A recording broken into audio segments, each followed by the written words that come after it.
pengalamanku dengan Tante Solik ini adalah ketika aku lulus dan sulit mencari pekerjaan. Sehingga pada akhirnya aku diminta bantu-bantu di rumah Tante Solik itu. Dan pada akhirnya terjadilah kisah kasih di antara kami berdua. Tante Solik ini adalah wanita pertama yang melakukannya denganku. Artinya kasihku itu aku serahkan dengan sukarela dan sukacita padanya. Beginilah kisah selengkapnya. Aku adalah seorang pria yang masih belum menikah. Dan aku adalah orang yang sedikit awam di komputer dan internet. Jadi maafkan aku kalau aku kurang lincah dalam bertutur kata.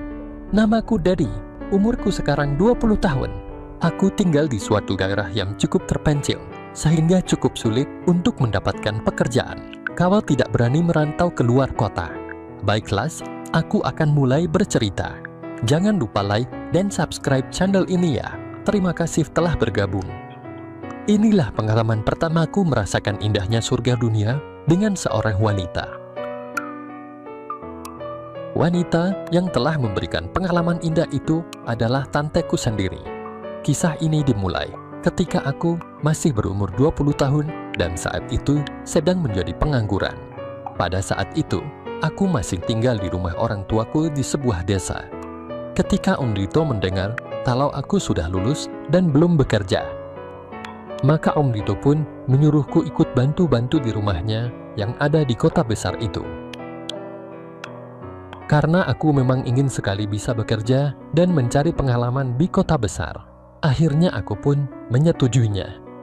Pekerjaan apapun akan aku lakukan nantinya, yang penting bisa bekerja dan memperoleh pengalaman. Om Dito ini adalah sepupu jauh dari ayahku dan dia mempunyai seorang istri cantik yang bernama Solih dan aku panggil Tante Solih. Om Dito adalah seorang pengusaha dan punya usaha di beberapa kota, sehingga dia sering pergi keluar kota untuk mengurus bisnisnya itu. Om Dito sudah berumur sekitar 44 tahun. Orangnya cukup ganteng, meskipun rambutnya sudah tidak selebat dulu. Sedangkan istrinya, yaitu Tante Solik, sudah berumur 37 tahun. Orangnya masih sangat menarik kalau menurut pandanganku. Rambutnya masih hitam dan panjang terawat, kulitnya putih. Meskipun memang ada kecenderungan agak gemuk di bagian pinggang, seperti layaknya wanita sudah menjelang separuh baya pada umurnya. Tante Solik ini memang cantik kalau yang suka nonton film Suzana. Nah, kira-kira Tante Solik itu seperti itulah, tapi tidak menyeramkan. Om Dito dan Tante Solik punya satu orang putri. Umurnya sekitar 15 tahun, namanya Safira dan dipanggil Vira. Karena kesibukan suami Tante Solik yang sering pergi keluar kota untuk mengurus usahanya itu, maka Tante Solik pun lama-lama merasakan sepinya hidup. Kadangkala Tante Solik itu suka lupa untuk duduk secara sopan. Bahkan seringkali tanpa sengaja aku bisa melihatnya duduk dengan memamerkan keindahannya itu. Sehingga kalau sudah seperti itu biasanya keinginanku pun spontan naik dengan sendirinya. Karena terus terang saja, Tante Solik itu terlihat putih, pokoknya waulah. Matun aku kan biasa di desa dan sekarang berada di rumah orang kaya di kota. Jelas bedala, iya kan? Sejak itulah aku mulai sering melamunkan Tante Solik. Bagaimana ya rasanya jika aku sampai melakukan dengannya? Dan kalau lamunanku itu sudah terlalu jauh dan menuntut penyelesaian, biasanya mulailah aku melakukan sebuah ritual dan selalu membayangkan Tante Solik. Aku hampir-hampir tidak bisa menahan keinginanku itu. Bahkan aku sering mengambil gelas bekas minumnya dan sering aku minum sisanya. Aku mencoba mencari bekasnya yang menempel pada gelas itu dan mencoba merasakannya serta membayangkan bagaimana asiknya jika itu nyata adanya. Suatu ketika aku harus menjaga rumahnya itu sendirian, karena Om Dito dan seluruh keluarganya harus pergi keluar kota untuk waktu yang cukup lama. Kira-kira sekitar 1 minggu aku bertugas jaga rumah itu. Tiba-tiba pada hari ke-7, kalau aku gak salah hari Senin, Tante Solik terpaksa kembali sendirian. Karena ternyata dia harus mengurus sesuatu yang penting. Nah, waktu itu dia kembali sudah menjelang malam, sekitar jam 8 malam. Pada saat itu aku sedang menonton TV ketika Tante Solik datang. Terus terang saja, aku cukup surprise dan big degan juga. Karena di rumah itu, aku hanya berdua saja dengan wanita yang sering jadi tamu dalam mimpiku selama ini. Tante Solik setelah itu langsung memasak untuk menyiapkan makan malam. Aku mencoba menawarkan diri untuk membantunya. Biar saya bantu ya Tante, usulku. Boleh, makasih banget lo Dedi, sahutnya. Sewaktu aku membantunya itu, lagi-lagi tanpa sengaja, Tante Solik itu dalam posisi duduk untuk membersihkan yang akan dimasak. Sedangkan aku dalam posisi berdiri untuk mencuci pisau dan segalanya. Dalam posisi itulah, aku jadi bisa melihat keindahannya itu. Meskipun tidak sepenuhnya. Justru yang kelihatan sedikit itu membuatku merasa penasaran. Sehingga saat itu juga keinginanku tiba-tiba muncul. Aduh maaf, ketika aku lagi asik mengagumi keindahan itu, tiba-tiba saja Tante Solik menoleh dan tersenyum padaku. Bagiku senyumannya itu adalah senyuman yang paling manis di dunia saat itu. Kamu kenapa Dedi? Tanya Tante Solik masih dengan senyumannya itu. Gak apa-apa kok Tante, jawabku malu, karena tertangkap basah. Akhirnya setelah acara memasak itu selesai, pucuk dicinta ulang pun tiba. Karena setelah kami makan bersama, tiba-tiba saja turun hujan yang cukup deras sekali yang disertai angin. Semakin malam hujannya bukannya berhenti, akan tetapi bertambah deras. Dingin deh. Sebelum tidur, kami mengobrol dan Tante Solik bercerita tentang bisnis Om Beetle di luar kota. Di saat ngobrol itu, lagi-lagi Tante Solik lupa untuk duduk dengan sopan. Sehingga kembali lagi aku mendapatkan pemandangan yang begitu indah dan menguji imanku. Bertambah malam, hujannya belum juga berhenti dan tetap deras. Kami akhirnya memutuskan untuk pergi tidur. Sesampainya aku di kamar, aku nggak bisa tidur. Aku terus saja memikirkan Tante Solik. Bagaimana ya rasanya di saat Om Bito berbagi rasa dengan Tante Solik? Enak pasti. Beruntung sekali Om Bito bisa mendapatkan Tante Solik yang penuh pesona itu. Kenapa ya Om Bito itu kok tega seringkali meninggalkan istrinya yang begitu menarik dan mempesona itu? Tanyaku dalam hati, dalam lamunanku malam itu. Tiba-tiba saja di saat aku sedang asik melamun itu, ada suara gedubrak dan aku dibuat kaget karena mendengar suara kesakitan dari Tante Solik. Spontan aku loncat dan memburu ke kamarnya. Ternyata ada seekor ular masuk ke kamarnya. Entah dari mana datangnya si ular itu yang tahu-tahu sudah ada di tempat tidur Tante. Jadi bisa dibayangkan bagaimana perasaan Tante Solik saat itu. Panik sekali dan tentunya juga ketakutan. Aku segera bergegas ke dapur untuk mengambil alat. Terus aku lumpuhkan ularnya dan aku guan.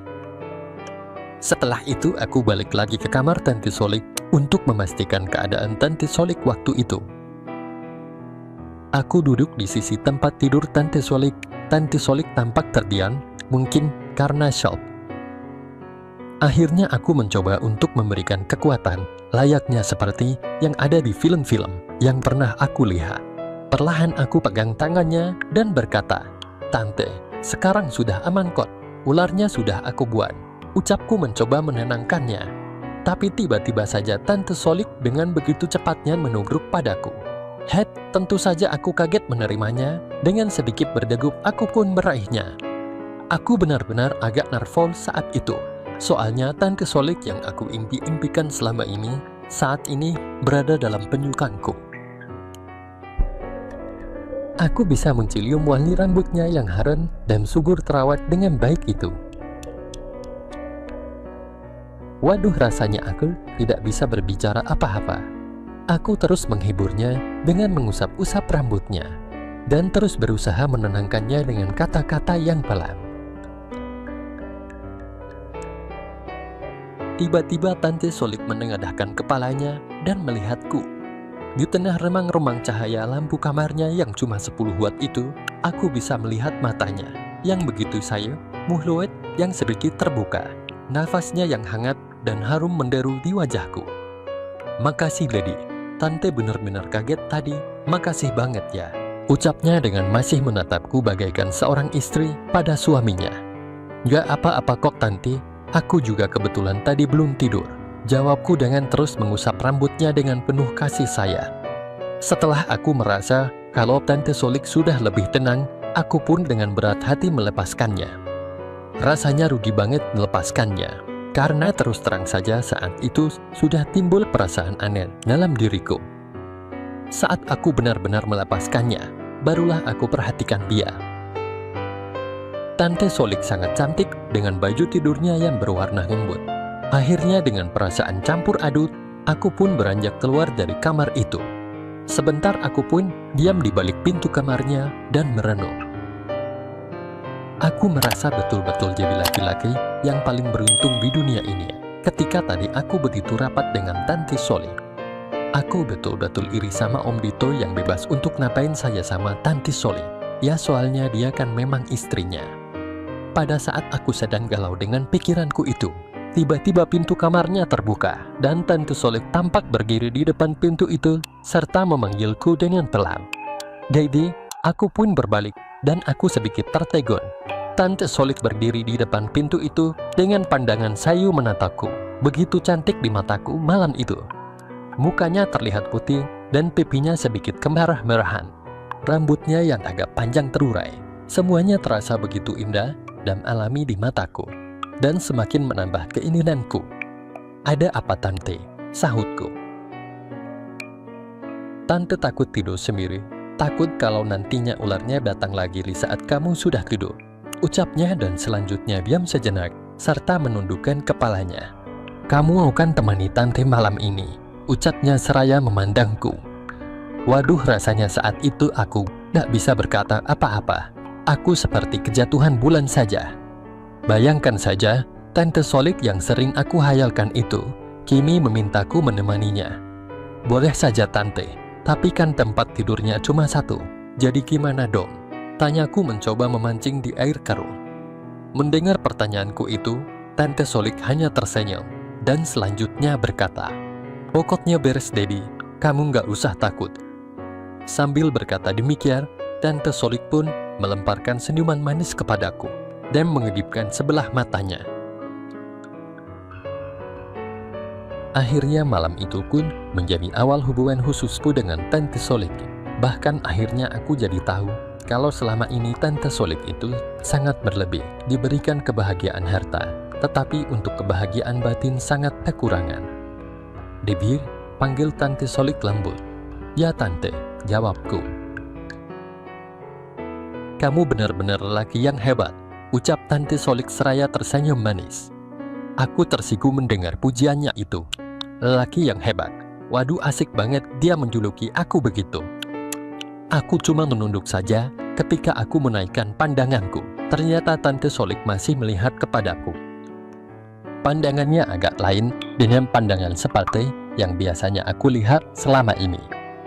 "Malam ini, kamu akan Tante kasih hadiah sebagai tanda terima kasih dari Tante. Karena kamu sudah menyelamatkan Tante dan bantu jagain rumah ini," ucapnya setengah berbisu. "Hadiah apa Tante?" tanyaku penasaran. Dengan tersenyum, Tante Solik pun menjawab, "Apapun yang kamu mau, akan Tante berikan," jawabnya dengan senyuman yang penuh misteri. "Benarkah Tante?" tanyaku memastikan. "Dengan syarat kamu harus janji tidak cerita pada siapapun, termasuk orang tua kamu. Dan juga Dito mau nggak?" tanya Tante Solik. Tanpa berpikir lagi, aku pun langsung mengangguk. Akhirnya pengalaman merasakan surga dunia pun malam itu terjadi padaku. Sejak saat itu, Tante Solik tidak lagi pusing kalau suaminya tidak pulang-pulang dari luar kota. Bahkan Tante Solik lebih senang kalau suaminya itu sering dan lama di luar kota, karena dia bisa lebih leluasa denganku. Akan tetapi, karena kurang hati-hatian kami berdua, Tante Solik pun halimun. Untunglah Om Dito tidak curiga, karena setiap Om Dito itu ada di rumah. Tante Solik selalu minta jatahnya, sehingga Om Dito yakin kalau istrinya itu tidak pernah macam-macam di luaran. Memang tidak macam-macam di luaran, tetapi macam-macam di rumahnya sendiri denganku. Demikianlah kisah indah yang aku alami dengan Tante Soli yang sering ditinggal keluar kota Om Bito.